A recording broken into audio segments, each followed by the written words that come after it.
आपके मन में सवाल होगा कि सर हमें कितना टारगेट करना चाहिए अपने स्टेट के लिए। यहां स्टेट वाइज वैकेंसीज आती हैं और स्टेट के हिसाब से आपका टारगेट क्या होना चाहिए। तो मैं ये मानता हूं कि 2025 में 53,000 वैकेंसीज आई थी और मैं उम्मीद भी इस बार 27 में भी 53,000 की कर रहा हूं। तो लगभग हर स्टेट को उतनी वैकेंसीज मिलेंगी जितनी 2025 में मिली थी। तो उस हिसाब से मैं पिछले स्टेटों की बात कर रहा हूं कि देखो सबसे हाईएस्ट जैसे जनरल, ओबीसी, ईडब्ल्यूएस, तो सबसे हाई कट ऑफ जनरल की जाती है। तो मैंने जनरल की और border area, general area border area, UP में नक्सल एरिया नहीं है तो जनरल एरिया 66, तो 66 क्वेश्चन करने से सिलेक्शन हो गया था 53,000 वैकेंसीज में। और ये टारगेट 27 का हम 2 क्वेश्चन जरूर बढ़ा करके चलें, यानी यहां 66 हुआ तो 27 में हमें 68 करने ही होंगे अगर यूपी के अंदर सिलेक्शन लेना जनरल एरिया में, जनरल कैटेगरी में। बाकी ओबीसी, एससी, एसटी थोड़ा थोड़ा डाउन होती है, एससी तो काफी डाउन होती है, ओबीसी, डब्ल्यूएस एक जैसी होती है लगभग, और वो जनरल के आसपास ही होती है। असम की मैं बात करता हूं तो देखो ये मैंने यूपी का बॉर्डर एरिया की भी मैं बात करता हूं तो 60 क्वेश्चन 2027 में बॉर्डर डिस्ट्रिक्ट को तैयार रहना चाहिए, ये 68 क्वेश्चन रहना चाहिए। ये टारगेट 2027 का फिक्स करिए। असम वाले बच्चों आपको जनरल में 48 क्वेश्चन पे सिलेक्शन हो जाता है जनरल एरिया में, यहां आपको 50 क्वेश्चन टारगेट करने चाहिए। और नक्सल एरिया में भी आपको 50 क्वेश्चन टारगेट करने चाहिए, चाहे आप किसी भी कैटेगरी से हो। ईडब्ल्यूएस को थोड़ा फायदा होता है, बॉर्डर एरिया वाले बच्चों को 40 क्वेश्चन पे भी सिलेक्शन हो जाएगा। ये क्वेश्चंस बता रहा हूं मैं आपको, ठीक है। अब मैं बात करता हूं बिहार की, तो बिहार स्टेट को 66 क्वेश्चन टारगेट करना चाहिए 2027 के लिए। बॉर्डर एरिया को 64 क्वेश्चन की तैयारी करनी चाहिए बिहार राज्य में।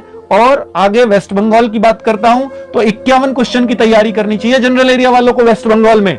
नक्सल एरिया वालों को 50 क्वेश्चन की तैयारी करनी चाहिए और बॉर्डर एरिया को 48 क्वेश्चन की तैयारी करनी चाहिए। हर कैटेगरी को इतना टारगेट अपना बना लेना चाहिए। हालांकि एससी में कम हो जाएगा, एसटी में थोड़ा कम हो जाएगा, लेकिन ओबीसी, ईडब्ल्यूएस, जनरल एक से रहते हैं। किसी किसी स्टेट में ईडब्ल्यूएस बहुत डाउन होता है, वो अलग बात है। झारखंड वालों आपको 64 क्वेश्चन की तैयारी करनी चाहिए 2027 में, और यहां पर नक्सल एरिया वालों को 52 क्वेश्चन की, अगर झारखंड में कोई नक्सल एरिया से है तो।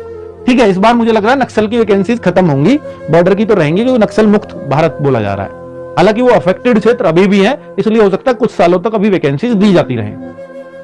तो जनरल और बॉर्डर, क्योंकि भाई देखो जैसे कोई शेड्यूल कास्ट में तो वो उस टाइम पे भी था, लेकिन उसने वो दिक्कतें फेस करी, चाहे वो खत्म भी हो जाए, लेकिन मतलब आज वो छुआछूत खत्म हो गई है, लेकिन उन्होंने वो फेस की थी, उस वजह से उनको आज फायदा मिल रहा है, क्योंकि उनकी जनरेशन उतनी पीछे रह गई, इसलिए उनको वो फायदा दिया जाता है। ऐसा नहीं है कि भाई जो है अब तो छुआछूत है नहीं भारत में, हालांकि अभी भी बहुत ग्रामीण क्षेत्रों में अभी भी बहुत है, पर है और तुरंत आरक्षण खत्म कर दो ऐसा हो ही नहीं सकता कभी, और ना करना चाहिए, क्योंकि अगर वो हुआ खत्म तो फिर वो पीछे हैं, वो बहुत पीछे रह जाएंगे। और वो समानता लाने के लिए ही अम्बेडकर साहब ने ऐसा किया था, आपको मालूम है।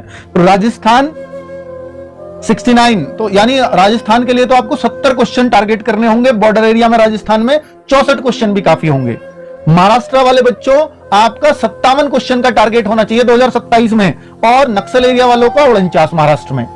ठीक है, ऐसे ही एमपी वालों जो भी मैंने यहां लिखा है, जिस भी स्टेट का लिखा है, अगले 2-2 क्वेश्चन आप ऐड कर लेना सभी में।